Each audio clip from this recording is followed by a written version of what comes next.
Hi guys, and welcome to a new project. This is going to be Tyranny. I already hinted at me playing a CRPG. And one thing I have to do, I think the master volume is too loud.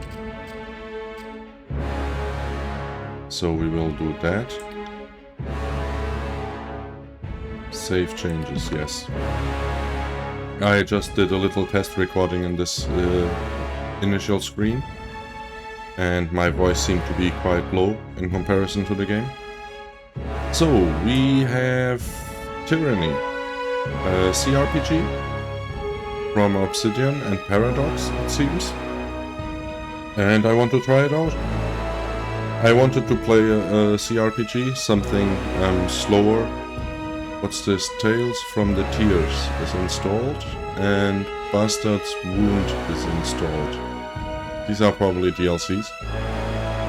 I talked about playing maybe the Warhammer 40k one,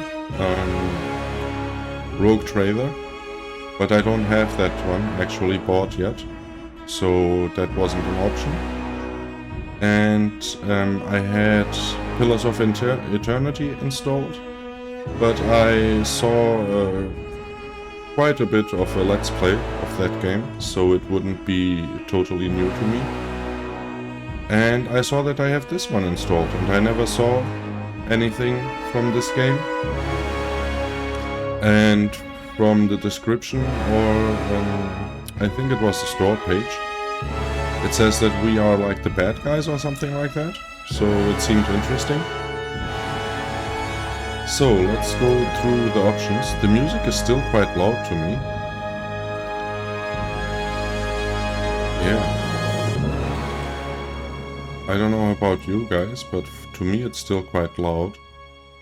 Let's see, graphics. Cage cursor. Okay. Colorblind gives big heads. What? What would that be good for? Ludicrously disproportionate to their bodies thanks to Josh? What the hell? Hide selection circles, hide off-screen pointers. I don't know. Oh, yeah, no limit. Yeah, no limit. Don't know what this is all about. Controls, auto pause, difficulty, dead. Characters will die permanently? Nope. Unqualified interactions. Not meet prerequisites. Okay. Combat tooltips, auto level companions, no. Qualifiers, area of effect.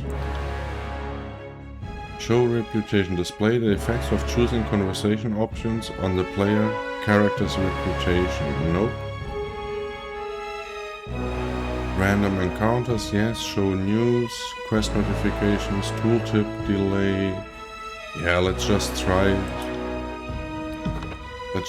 starting the game and see what happens.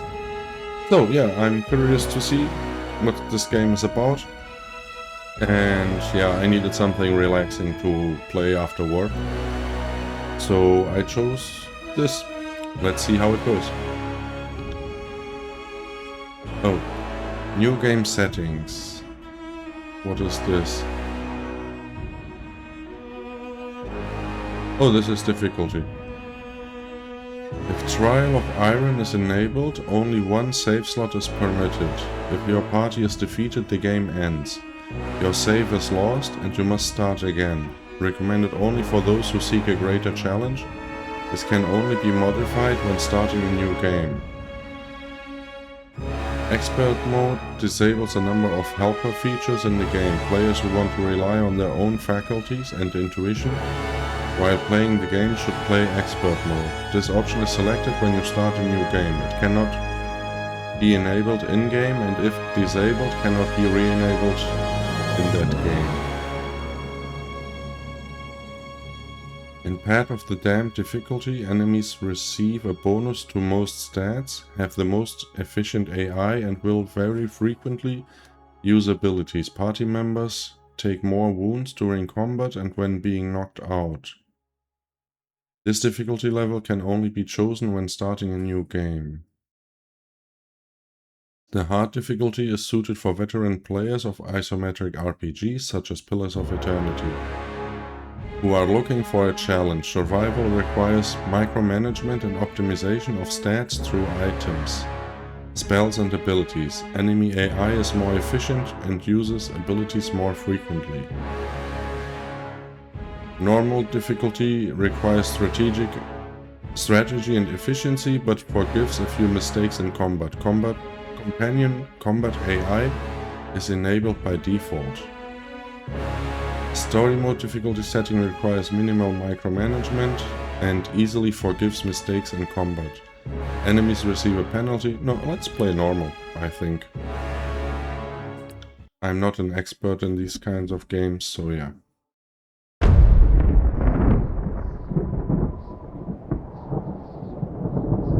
For over 400 years, the armies of Kairos the Overlord have swept across the known world. All who stood against them fell before their might. Even the Archons, women and men of immense power, were forced to kneel, chained to the Overlord's will. Now Kairos' final conquest has come to our corner of the world, and two of the Overlord's armies compete for the honor of taking our lands. The elite disfavored, and the teeming horde of the Scarlet Chorus. The voices of Nerat, spymaster and Archon of secrets, guides the fierce and undisciplined masses of the Scarlet Chorus. With each battle, the Scarlet Chorus grows stronger, as the defeated are given a simple choice: serve or die. Graven Ash, Archon of War and the Overlord's most loyal general, leads the disfavored. Though small in number, Kairos' ironclad legion has never met true defeat in open battle. Watching over the two generals is Tyranny, the Adjudicator, Archon of Justice, eldest of Kairos' minions. Tyranny brings Kairos' laws to newly conquered lands, aided by the Fatebinders, judges and executioners of the Overlord's laws. You were among the youngest of the court of Fatebinders when Kairos' armies came to our lands. How could we have known that the fate of thousands would rest in your hands?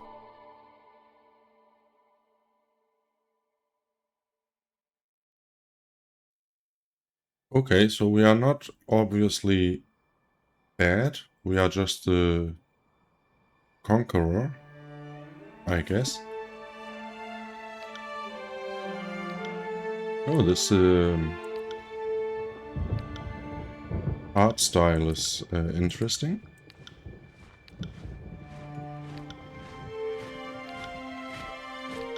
What's this? Tall and lean, small and lean, and a little bit more thick. The dude also. Maybe this one.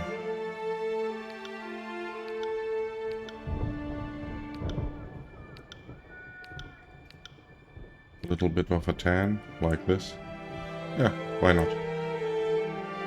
In the Northern Empire, where you were born, men enjoy equal protections under the law of the Overlord Kairos. In the southern lands of the Tiers, only men may own or captain ships, but real estate is restricted to women. Men may lease, but durable ownership of the land in the Tiers always passes to eldest daughters or sister. Most sons enter their father's profession by their mid-teens. Those without a profession or family land to work can find purpose by pledging service to one of the Overlord's mighty Archons. Criminals, derelicts, and others are often conscripted into the armies of the Archons. If a child cannot forge his own scheme, he will certainly find one in battle. Okay. In the Northern Empire, where you were born, men enjoy equal protections under the laws of the Overlord Kairos. In the Southern lands, only men may own or captain ships, but real estate is restricted to women. Okay, weird.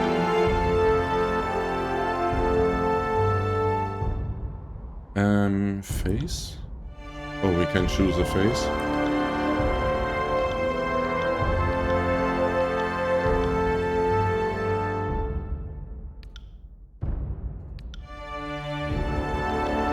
Yeah, okay. Hair.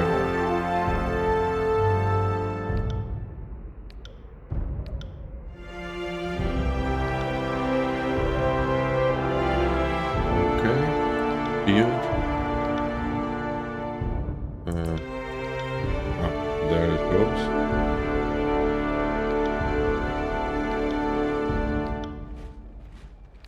I think that's fine. Voice, male, sneaky. Got it. We must rest soon. Interesting.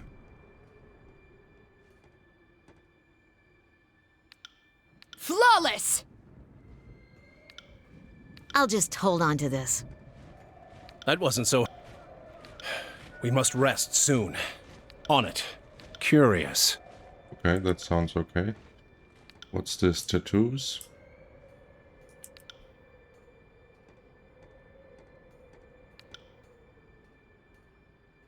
Oh, it's various tattoos.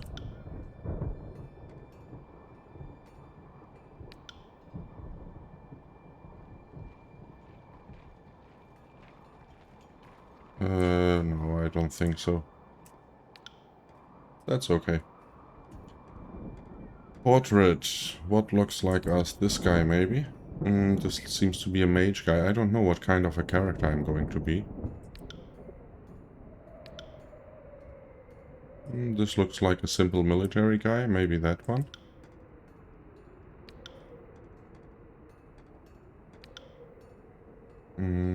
They all have like some kind of a weapon showing.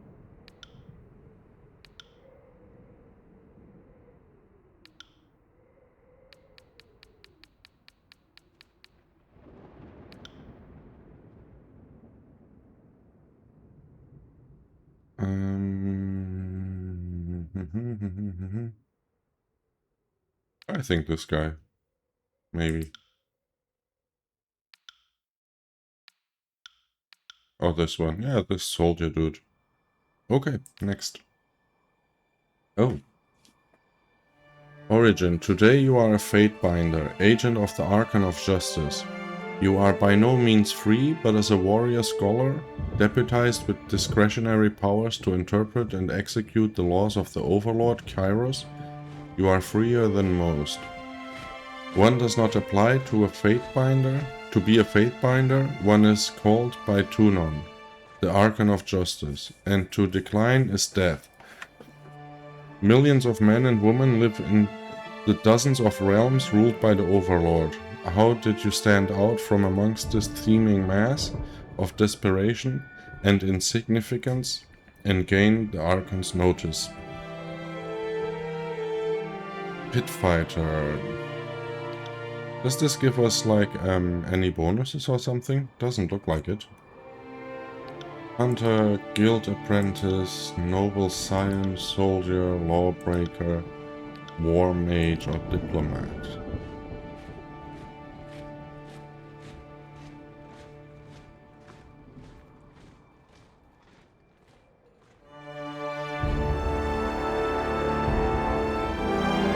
Okay, this one is the only one that doesn't have any highlighted sections. Let's see. Not wishing to pay to feed and abuse not wishing to pay to feed and house too, the madam that purchased your mother sold you to the proving grounds. The Northern Empire, bloodiest, most notorious fighting arena. Given only enough training to assure the show isn't over too soon, Your natural prowess and survival instinct led you to one victory after another. There was no elegant swordplay, no formalized duels, just brutal melee and the stench of blood, shit and bronze with each day's gruesome necessities. It is said that any fighter that slays a dozen others in the grand melee is giving her freedom. But in 300 years, only 3 warriors have ever walked away from the proving ground. When the closing horns sounded and 13 corpses lay about your feet, you became the fourth, to be granted freedom to thunderous applause. But this autonomy was short-lived. Within days, word of your accomplishments made its way to the Archon of Justice. Okay. When the leader of your home village spoke out of turn one time too many, agents of the Overlord put the whole town to the torch, to contain the spread of insubordination. The Bounding Viper tribe came across the smoking ruins of your village, and when the beast's matriarch found you frozen but unafraid, the mighty leader took you in and raised you with the protection of her tribe. For years you lived with these wild beastmen in their migratory homes throughout the mountains. But the Bounding Vipers were a dying breed. Each long winter took a greater toll than the last. And once the dwindling tribe was too weak to defend its lands, disfavored soldiers came to dispense of the ravenous scavengers your tribe had become. Finding a human amongst the wild tribe, the disfavored soldiers made a point of taking you alive. News of the wild child of the north eventually spread to the Archon of Justice, and he ordered you released and delivered unto his court. Disciplined and battle-hardened, the disfavored are an elite legion in Kairos' army. Oh yeah, they are the ones, yeah. Guild apprentice, noble scion, diplomat, war mage, lawbreaker, soldier. With rumors of what it seemed recruitment into this favorite legion would be the obvious match for your skills, but the Archon of Justice is known to say the good iron is not used for swords, and good minds are not used for soldiers.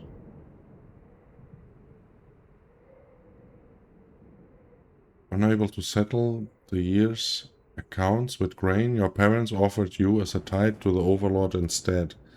Seeing your first blades as a child, you've known all your life how to fight, how to stay calm at the sight of blood and disembowelment, and how to rely on your fellow warriors. Deemed smarter than the average killer, you were groomed for command and given an education in letters and numbers. Accused of a crime you most certainly did commit, you stood before Tunon the adjudicator and argued your case with eloquence and conviction. Impressed by your logic, reason, and confidence, he found you guilty anyway. The Tunon selects many of his agents from his prisoners, who better to catch the wicked than those versed in such ways. Offered you choice of 2 sentences, decades languishing in prison or a lifetime serving him in the court of fate binders. I think maybe the soldier dude. Primary expertise. You were trained in the following combat style. As one of Tunon's fate binders, you received training in the arts of war, the intrigue of magic, and the inexhaustible depths of Kairos law. Across the Northern Empire, the education of a Fatebinder is second to none. Those bearing the title are expected to read instructions and understand the economies of the realms in which they operate. Literacy and mathematics skills, rarely found on Terratos, are essential skills in the execution of law. Subtler talents, like speechcraft or tactics, are honed with time and experience under Tunon's guidance.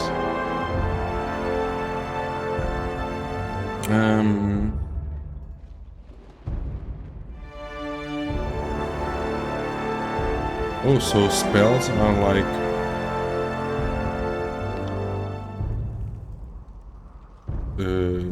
divided into categories? Oh, I can do 2? No. Frost magic is an offensive school that focuses on slowing enemies as well as dealing cold damage. Frozen grasp. In harsh winter cold, leaving them frozen for a time. Control. Determines a character's ability to evoke and control spells that use the sigil of frost. Higher skill values increase the chance of hits and crits. Dodge skill. So this gives us more lore. Lore is nice. Oh, it gives us... all of them give us the same? Yeah. Grant entropic energy and channel it into an enemy, sapping their target's might and vitality. Drains the skills and attributes of your enemies, weakening their attacks and making them easier to kill. Magic focus on granting bonuses to yourself and your allies. Short bow. The short bow is the weapon of choice for those who choose to attack from a distance, avoiding direct engagement with their enemies. Athletics, parry and athletics, subterfuge. Wielding 2 weapons gives you the advantage of versatility, as each weapon can deal different types of damage. Also subterfuge. Okay, this is like a ninja dude. Unarmed fighting is one of the more challenging combat styles. Damage is generally lower, but this is offset by the speed of your attacks, a good style for someone interested in being challenged. While fighting unarmed, the dodge skill is used to avoid melee attacks rather than parry. Wielding a javelin is a good compromise between melee and range. Thrown weapons deal more damage than bows, but cannot attack from as far away. They also have the benefit of being able to switch between ranged and melee attacks, depending on the enemy's distance. Oh, this sounds nice. Yeah, let's try the javelin dude, maybe.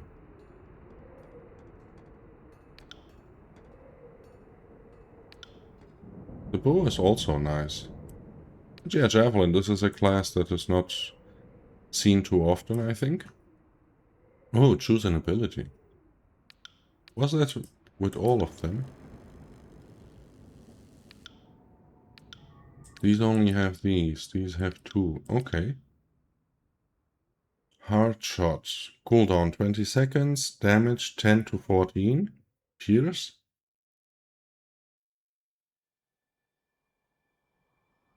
Something. 1.2 times primary weapon versus dodge. Effects foe targets versus dodge.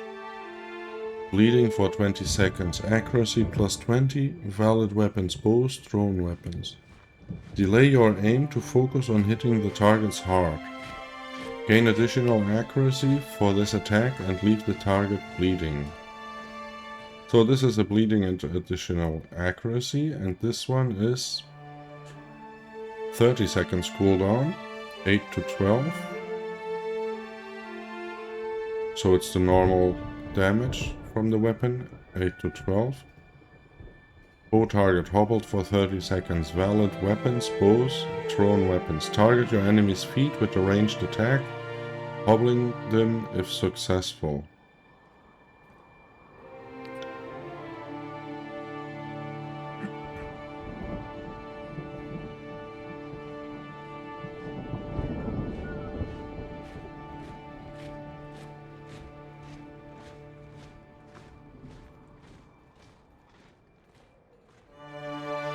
Hobbled, what does that mean? Is they are slower, right? I think I like the bleed effect. Okay. And here, can we choose something here? Secondary expertise. Believing that all of his agents should be well-rounded, Tunon ordered that you receive training in a secondary combat style. Waitbinders are often deployed into treacherous circumstances, and one's ability to adapt to unexpected changes, like sudden violence or legal entanglement, can represent the difference between life and death. Oh, okay. Nice, so now I will take...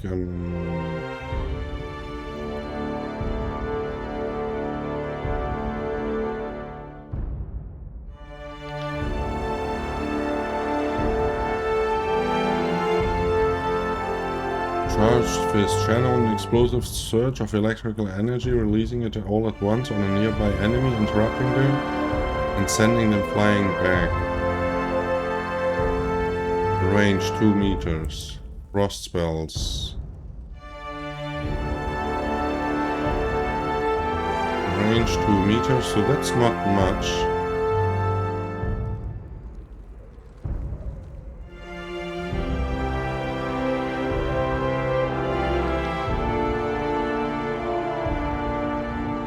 Range 2 meters also.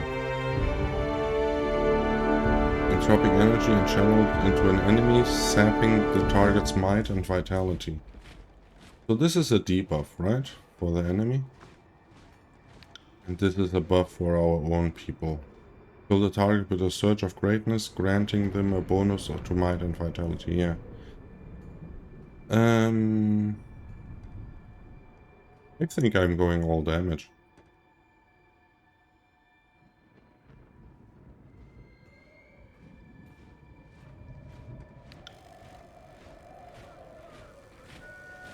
(10 to 15). And the frost spell 8 to 12, but it slows them down, I think. Yeah. And it gives us lore, right? Yeah, +5 lore. Okay, let's do that. Javelins and frost. Character colors. Of the armor.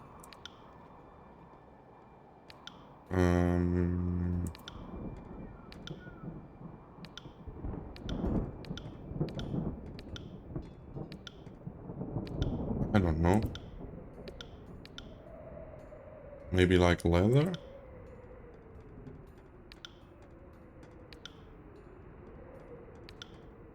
Maybe like this? Yeah, looks okay. Banner customization. Oh, of the army? Really? We can make our own banner. I mean, that's the main banner, but... let's see, is there something... This looks like... a Spartan or something like that would fit our javelin dude.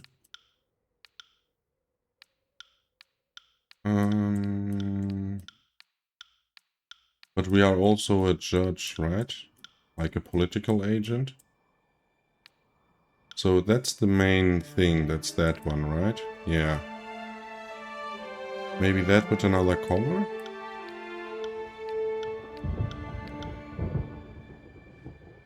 Maybe this simple military one?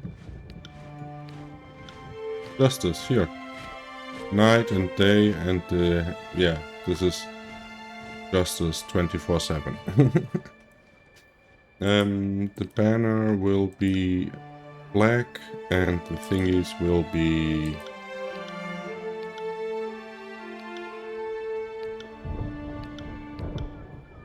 maybe yellow-ish.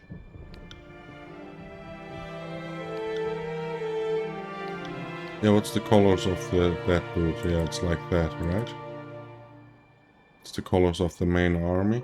But it's better if we have some other colors. So we can distinguish ourselves.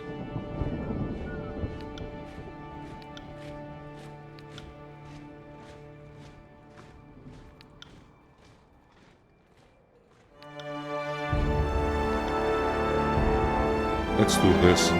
Okay.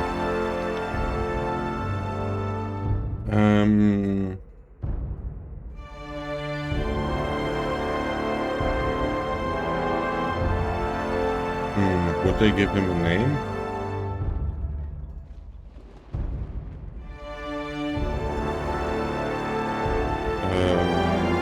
Maybe more like a title or something.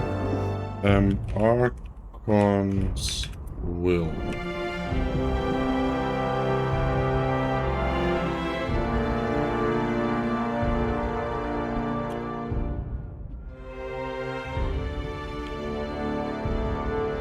Okay. Let's see. History.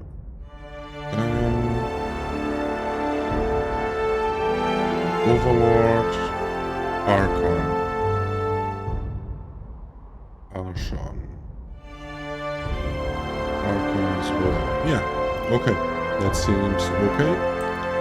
Attributes. Might determines the physical strength of a character. Increasing might leads to more powerful attacks and stronger abilities, as well as increasing the endurance defenses.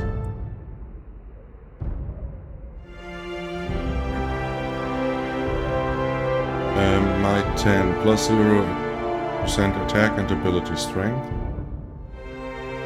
Finesse. Attribute describes a character's physical and mental precision, used to determine accuracy of attacks and spells, as well as increasing worn armor's chances to reduce a hit type. So for us it's probably finesse. What is this?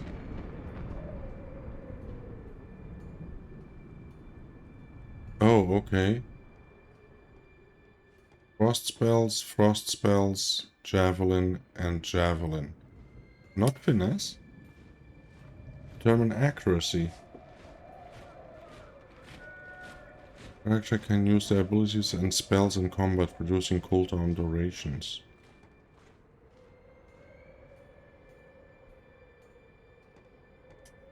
Huh.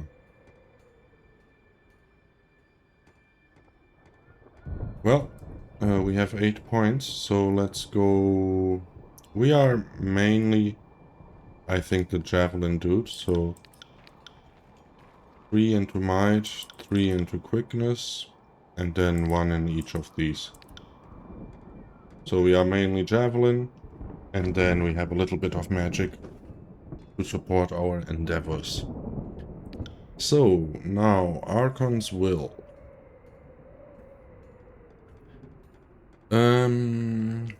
Magic staff, what?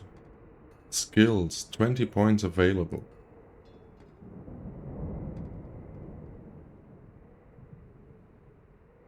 Magic staff because of frost spells, one-handed weapons because of javelin, magic skill. Determines character's ability to evoke and control spells that use the sigil of frost. Higher skill value increases the chance of hits and crits. Higher values lead to more accurate attacks. Determines effectiveness of attacks using weapons wielded in a single hand.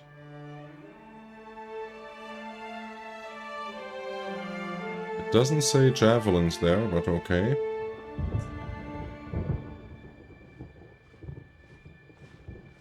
Well, I will still go mainly for the javelin skills. This one is here because of javelin, so okay. 3, 4, 5. Into javelins. Parry. 1, 2, 3. This is for frost, this is for javelins. 1, 2, 3. This is also for javelins. 1, 2, 3. Okay. And now we have a little bit for magic. 2 there, 2 there, and lore was for the magic, right? Javelin, javelin, javelin, yeah. 2 there. Okay. How do you want to continue? Conquest or quick start? What? Select the conquest option. Will allow you to play through Kairos conquest of the tiers, choosing how your character was involved in the invasion. This gives you the most control over the starting state of the game and how other factions will react to your character. What? Selecting the quick start option will bypass the conquest phase of character creation. You will select from a list of available templates for how your character was involved in Kairos conquest of the tiers. This will affect the starting state of the game. Well, I think we will do that one. Damn it, this character creation is taking quite some time, so this first episode will be quite long, because I want to finish character creation in this first episode. So let's do conquest, I guess. Is this already gameplay? If it is, then we can All make the a world cut. has fallen to Kairos, and now the Overlord's eye is on the Tears, our home. The last corner of the world free of Kairos' reign. 2 armies, the Disfavored and the Scarlet Chorus, march south from the Northern Empire, the last realm to fall to Kairos a century prior. In the early days of 428, Kairos' armies arrive at the Gates of Judgment, the mountainous border that we Tearsmen so long believed unassailable. Unable to agree on a unified plan of defense, the various leaders of the Tears sit and wait for each other to deal with the conquerors, until it's too late. Okay.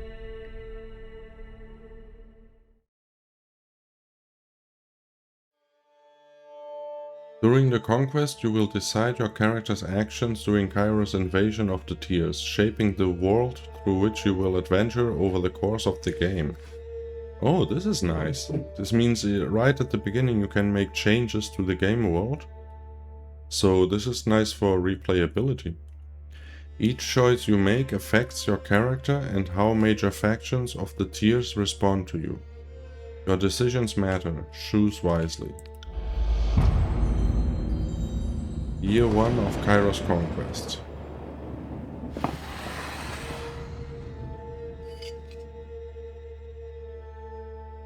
The Bastard City. The Bastard City stood on the northern border between Kairos Empire and the Tears. Built upon a natural harbor, at the crossroads between realms, the city was a nexus of commerce. To the Tears, it was the center of all wealth.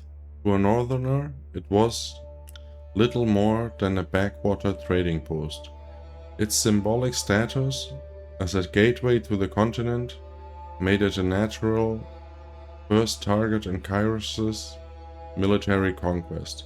Circumstances were ideal for you to prove your worth as a soldier in Kairos' army.